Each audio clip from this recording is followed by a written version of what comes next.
kick set, where them haters, where them hoes, where them throws, you know what I'm saying? Cecil.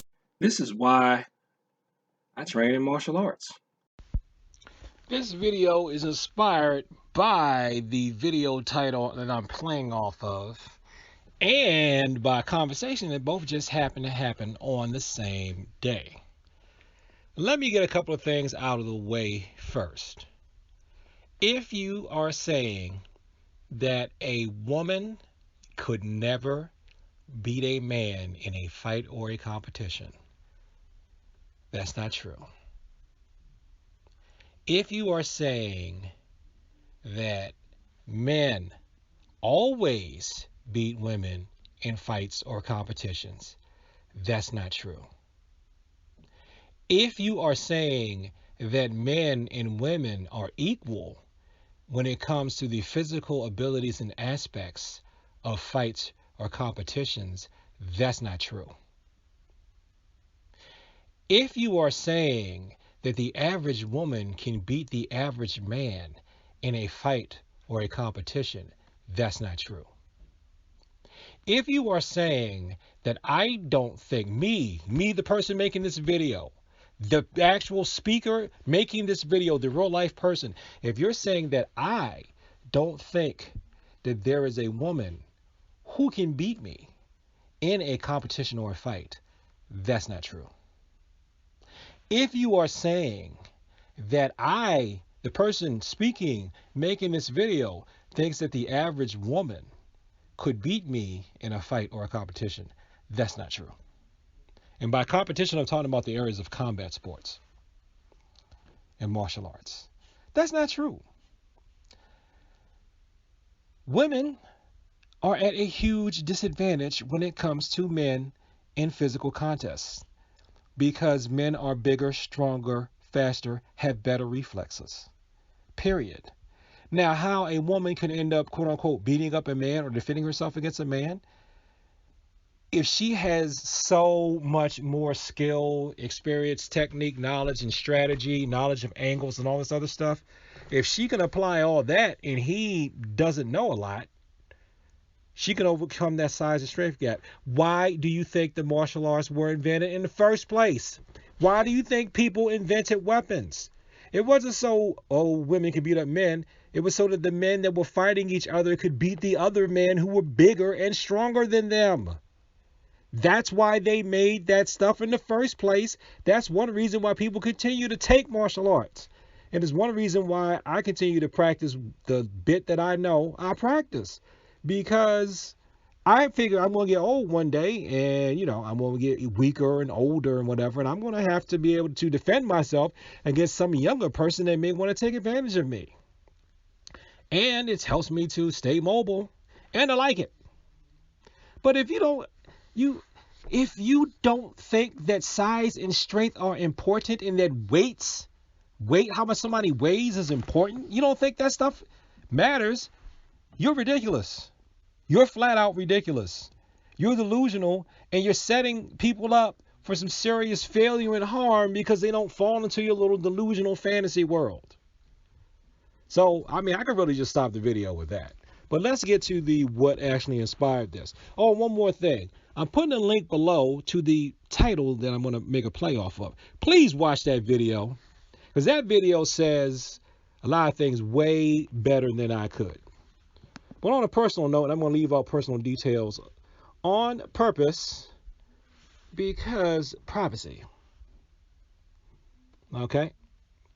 So I'm going to say what I said in response.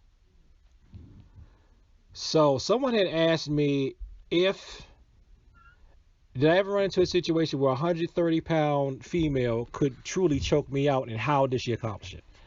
I said yes. And this is because, in the words of the woman that could do it, it was because I didn't know what I was doing at the time. And as soon as, let me read down here word for word. As soon as I learned what I'm doing, she wouldn't stand a chance. She said this to me. And at that time, I was like, this woman just made me, there's no way I'm going to be able to ever catch up with her. But as soon as I got a little bit more experience, we were neck and neck. And so then I wrote, and that's true. And I'm not saying who it is because it's none of your business. But let me get to this. I wrote to the person who started this conversation. So martial arts technique can make it so that a woman can beat a man. A man, sure. Yeah, like, yes, like it's possible. Like in the realm of possibilities, yeah, that's possible. I'm sure there are guys Layla Ali can TKO. But in a competition, no. Pro for pro. Pro male athlete for pro female athlete, hell no. There are women that I have met that I think who can beat me who are scared of me. And they've said as much, and they said because of male strength, and they told me that I need to keep that in mind when I'm teaching a martial arts class and I pair men up against women. That's what they said. And again, what I've said before in this video, another thing I said is that there has to be a severe skill gap to overcome strength between genders. Yes, it can happen, okay? And I'm not going to say who it is. I have her name in here. But I've seen one of my female students submit guys. I've seen her submit men when she was a girl. And grappling is not even our forte. So I don't even know why we had to. It seemed to me like it was a period where we had to prove that we could grapple, even though I've always said we're cross-training in grappling.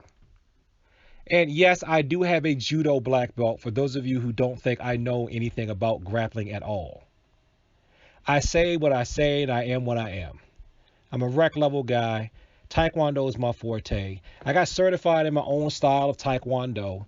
My approach and method for martial arts is supposed to be for regular people, regular civilians, leading regular lives who want to protect themselves in regular situations. For that, I think it's good to know how to punch, kick, throw, pin. Because with the pinning, you can hold somebody down that you might not necessarily want to hurt. Throw. Be good if there's a severe strength disadvantage on your part. Punch, kick if you ever have to actually go to blows and knees and elbows with somebody or fend off against weapons. Okay? Now, but what I was saying about the student of mine is that I don't think she could handle a serious male competitor. And she knows it, and she's even said as much to me. And I don't have a problem with that because at least I know that that student of mine and pretty much anybody who's ever trained with me and gotten a black belt, the few of you that are out there, and I really wish you'd come back to class, but anyway, I think they're going to be fairly safe against wife beaters. So don't think that a woman couldn't take karate lessons because everything to y'all is karate, and in a way everything is. But don't think a woman couldn't take taekwondo and judo lessons, or judo lessons, and not be able to defeat her domestic abuser, because she can do that.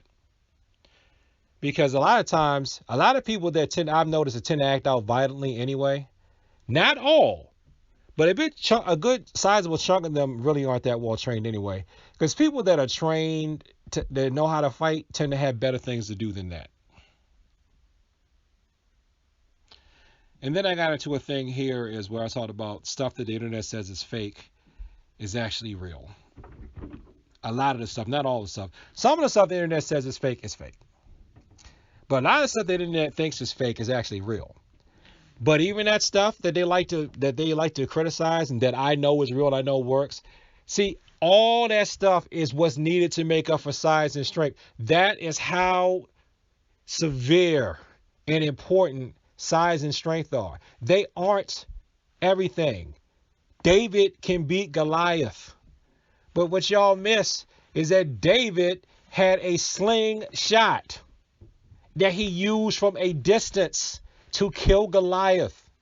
David did not beat Goliath with grappling. David didn't box Goliath. They didn't do taekwondo or taekyon. David had a superior weapon and he used it from a distance, and David used his forte to beat Goliath. He had a distance weapon that he was good at. That's how the smaller person beats the bigger person. They got to find that weakness and exploit that weakness, or else they're done. And also what I'm telling you though is you can train to the point and study and learn to the point that with empty hands, if you're a smaller person, there are a lot of bigger people you can beat. But just know that if things equal out to where you run into a bigger person who knows just as much as you do, they're probably going to win. And you know what, though? That's okay. Because a lot of times, if that bigger person knows all that, they ain't going to bother you anyway, because they got better things to do. Thanks for watching this video. Like, comment, subscribe. Please share this with people like to talk about the martial arts in peace. And as always, thank you for your time.